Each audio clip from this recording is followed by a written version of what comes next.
आचार्य कुंद कुंद भगवान और समय सार के अवर्णवाद की रोकथाम के लिए जैन समाज को किस स्तर पर कार्रवाई करना चाहिए, किस तरह से उसकी समय सार की महत्ता बताते हुए?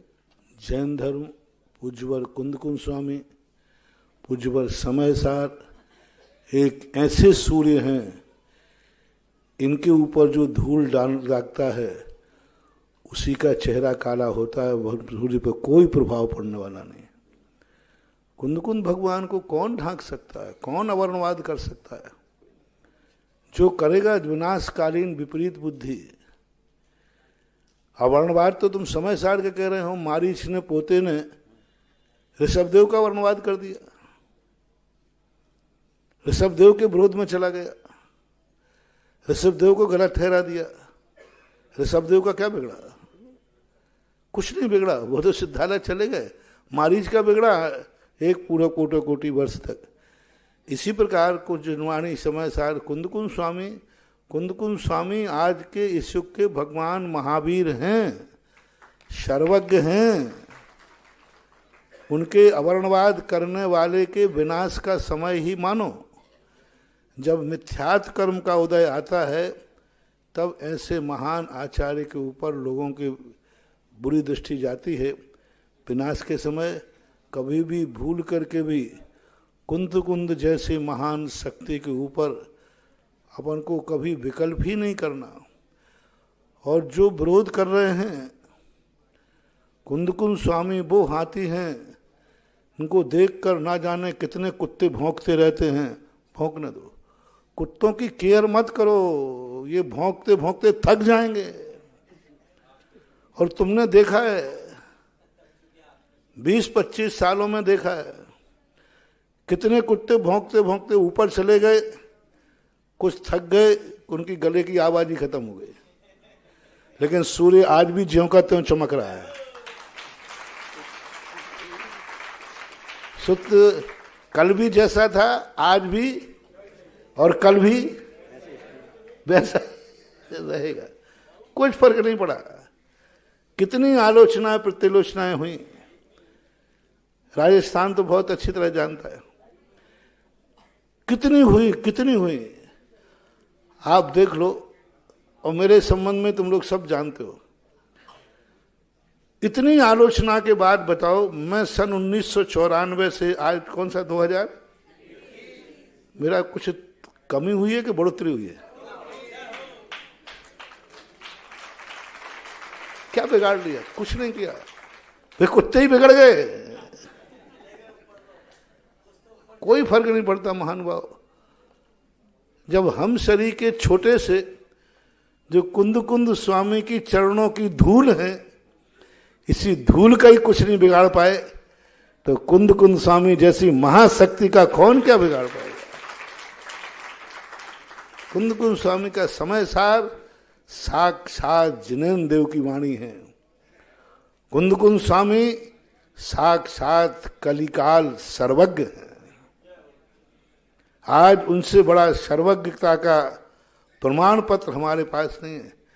आज कुंद स्वामी नहीं होते तो आज दिगंबरत्व खतरे में पड़ जाता, ध्यान रखना। सबसे पहले कुंद स्वामी हैं जिन्होंने दिगंबर धर्म की रक्षा की, जिन्होंने स्पष्ट घोषणा की, नवी सिज्जदि बत्थ धरो जहा भी हो तिथैरो नग्गो विमुख बंगो शेषा उमग्या होंती। उन्होंने ही इस दिगंबरत्व की घोषणा की, उसके पहले और कोई इस प्रकार की घोषणा नहीं कर सके। आज जो कुछ भी दिगंबरत्व बचा हुआ है, पूज्यवर कुंद भगवान की देन है। समंत भद्रभाग उनके बाद के हैं। सबसे पहले मोर्चा उठाया कुंद स्वामी ने और दिगंबरत्व के लिए इस रूप में प्रस्तुत किया। सब तरफ शिथिलाचार फैल रहा था, लेकिन कुंद स्वामी ने आवाज गाई, नहीं बालो वा बुड्ढो वा पुनो ज्ञानो वा, कैसी भी दशा में हो जाए, लेकिन दिगंबरत्व में किसी प्रकार का शिथिलाचार मंजूर नहीं है। ये उनको मिर्ची लग रही हैं जिनके गुरु भ्रष्ट हैं, जिनके भ्रष्ट गुरुओं को बचाने के लिए, क्योंकि कुंद की चाल में तो कोई नहीं बच पाएगा। कुंद स्वामी तो अच्छे अच्छे को नहीं छोड़ते, उन्होंने स्पष्ट कह दिया स्मरण पाउगम गणनादि ते निगोद पात्रा।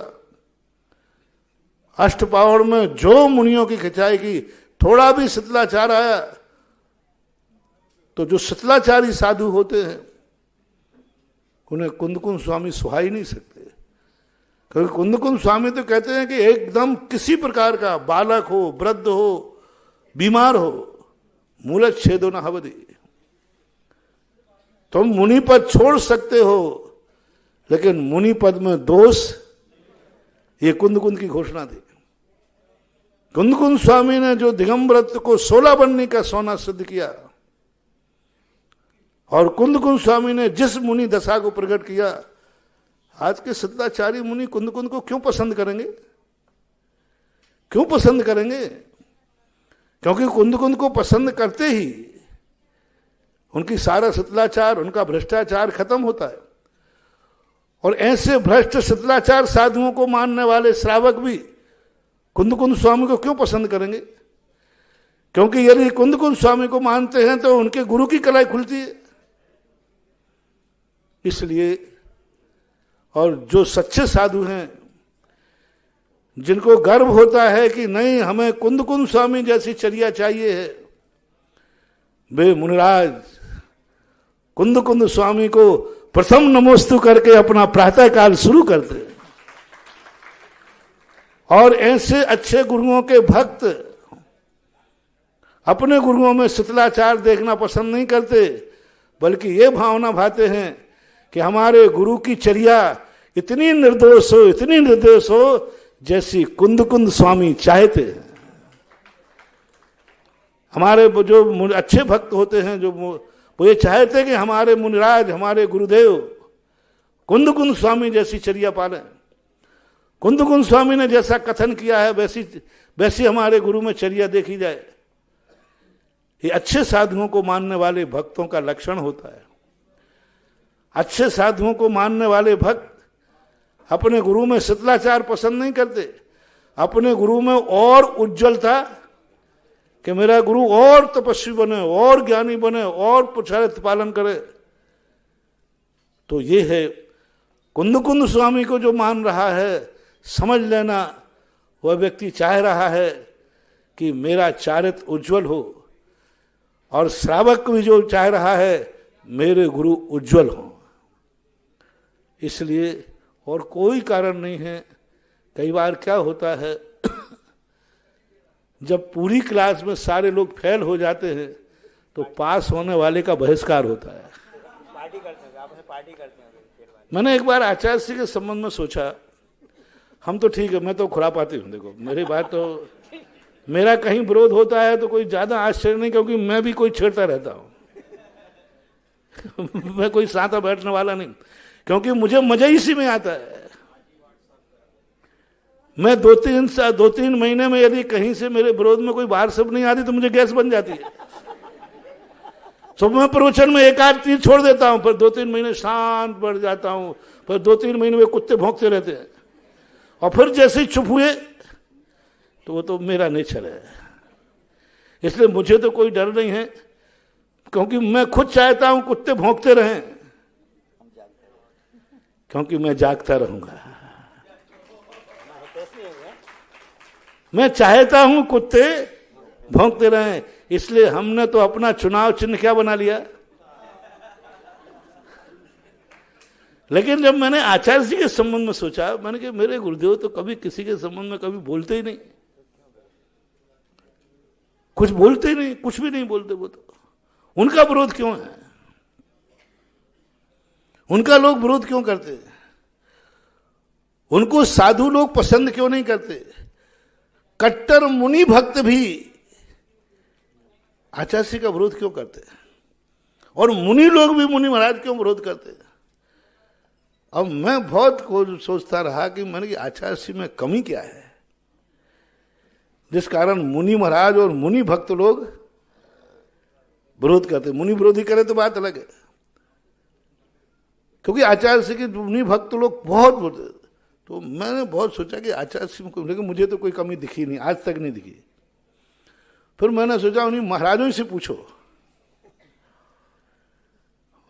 तो मैंने 2-4 महाराजों से पूछा, मैंने कि ये बताओ, मेरे संबंध में नहीं पूछ रहा हूं कि मेरे में क्या कमी है, मैंने कि मेरे आचार्य से बताओ तुम क्या बात है, क्या कमी है। तो महाराज ने कहा, महाराज जी सबसे बड़ी कमी ये है कि उन्होंने इतनी अच्छी चर्या पाल के दिखा दी कि अब उस गांव में जाते हैं तो कोई मुझे नमस्ते भी नहीं करता है। लोगों ने कमंडल में पानी देना बंद कर दिया, लोग मुझे मुनि मानते ही नहीं। मैंने क्यों? क्योंकि वो उन्होंने अच्छी चर्या देख ली ना। अब मेरी चर्या देखते हैं वो तो उनको पसंद नहीं आती। मेरे पास मोबाइल है, मेरे पास लैपटॉप है, मैं पंखे में बैठता हूं, मैं कूलर में बैठता हूं, अब लोग मुझे कहते हैं तो भ्रष्ट मुनि है। पहले तो हमारी आचार्य नहीं थे, तब तो धक जाती थी, ये कह के पंचम काल के साधु हैं, शक्तिहीन हैं। शक्तिहीन होने के कारण से तो तुम लोग, हाँ बेचारे महाराज को पसीना, हमको बड़ी दया आती महाराज में, अरे राम राम राम, महाराज को बड़ा पसीना आ रहा है, एसी चला दो।